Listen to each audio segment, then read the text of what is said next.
Have you ever opened a book in English and felt like your brain just froze? Like every word was a tiny wall, and together they made one very tall, very unfriendly castle. Yeah, we've all been there. But here's the thing. Reading in English is not about being perfect. It's about being brave enough to start. And today, I'm going to show you how to do exactly that. Welcome to the English Break Podcast.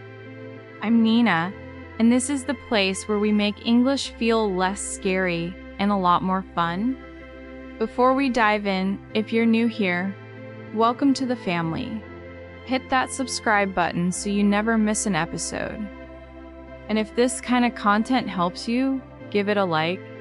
It truly means the world, and it helps other learners find this channel too. Okay, let's do this. Section 1. Start with the right material. The number one reason people give up on reading in English is this. They start with the wrong book. And by wrong, I mean way too hard. So let me give you a smarter starting point. First, there's something called graded readers. These are books made specifically for language learners, with vocabulary and grammar that match your level. They go from A1, which is total beginner, all the way to B2, which is upper intermediate. A good rule of thumb: if you know at least 95% of the words on a page, you're in good shape. That means only about one word in 20 will be new to you. Enough to learn, but not enough to lose the story. Not into graded readers? No problem. Children's books and comic books are also amazing. The sentences are short, the dialogue is simple, and the visuals help a lot. Another great trick: read a book you already know in your native language. When you already know the story, your brain can guess the meaning from context. Bilingual books work beautifully too. And if books still feel like too much right now, that's okay. You can start with subtitles on your favorite show, Instagram captions, a recipe in English, or a blog post about something you love. Reading is reading, and every word counts. Section 2. Tools that make reading easier. Now let's talk about tools, because the right tools make a huge difference. My top recommendation? The Kindle. Seriously, it might be one of the best investments you can make for learning English. Here's why. First, there's a feature called WordWise. It shows little hints or synonyms above difficult words right on the page. You can even adjust how many hints appear based on your level.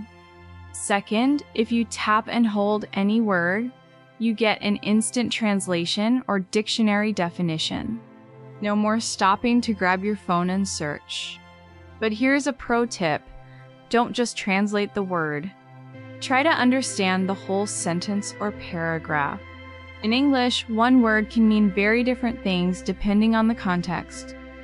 Third, every word you look up gets saved automatically as a flashcard.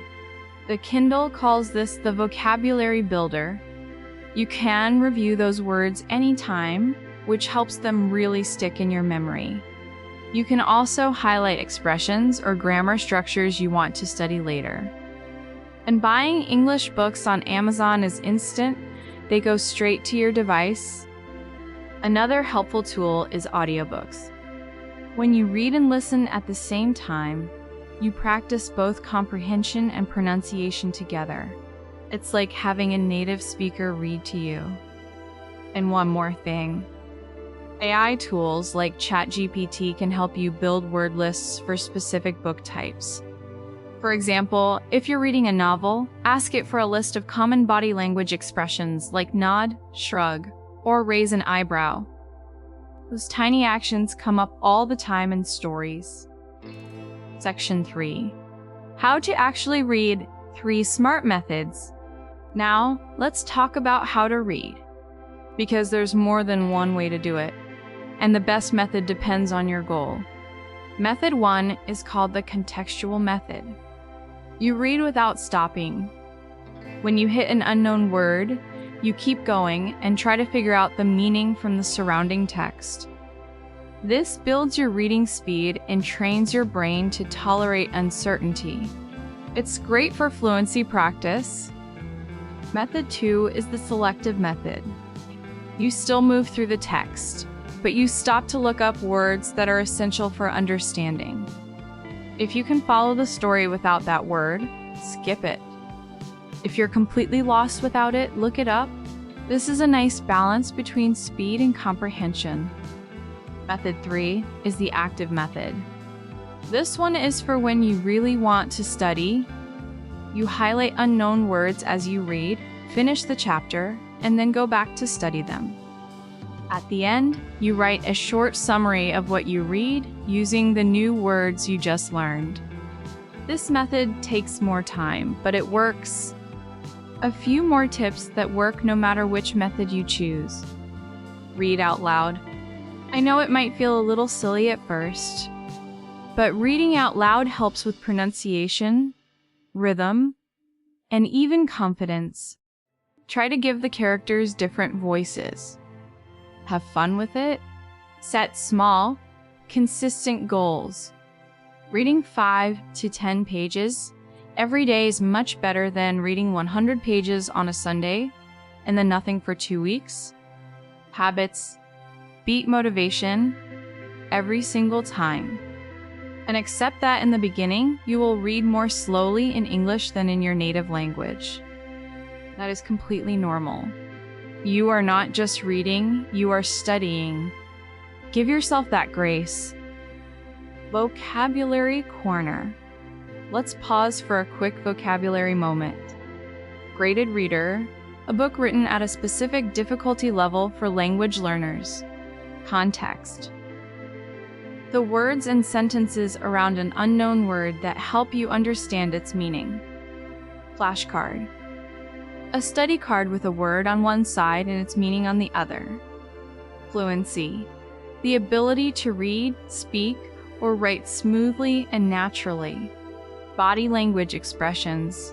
Phrases like nod your head, shrug your shoulders, or raise an eyebrow, all very common in novels. Book recommendation. The Little Prince. Now, I want to suggest a perfect first book for this journey, and it's one you probably already know. The Little Prince by Antoine de Saint-Exupéry. This book is magical for learners because the language is simple and poetic. Short sentences, basic grammar, and lots of repetition that helps new vocabulary really sink in. You know that famous line, "What is essential is invisible to the eye."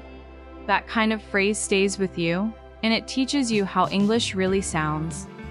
Because you probably already know the story, your brain can guess the meaning of new words from context.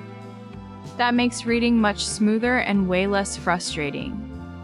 And the best part, it's short.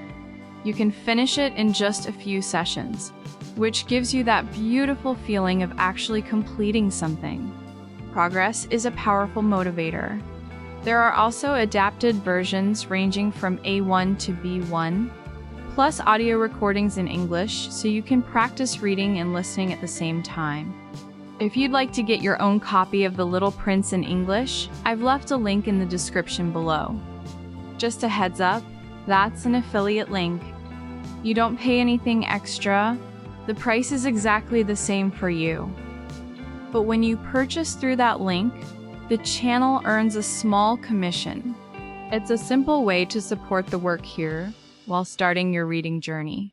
Totally optional, but truly appreciated. Listener Challenge. Okay, here's your challenge for this week. Pick one of the reading methods we talked about today and try it with any text in English. It can be a book, an article, a recipe, anything. Then come back and tell me in the comments. Which method did you try? Did it work for you? Was it easier or harder than you expected? I read every single comment and I would love to hear how it goes. That's all for today's episode. If you found this helpful, please share it with a friend who's also learning English. And if you haven't subscribed yet, now is the perfect moment. New episodes come out every week, and there's so much more good stuff coming your way. Before I go, I want to say something important.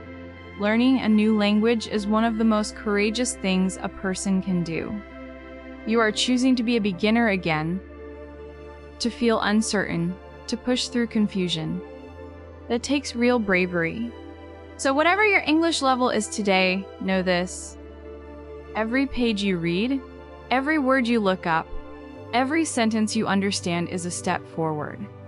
The path is long, but you are already on it, and that makes all the difference. I'll see you in the next episode. Keep reading, keep learning, and take care.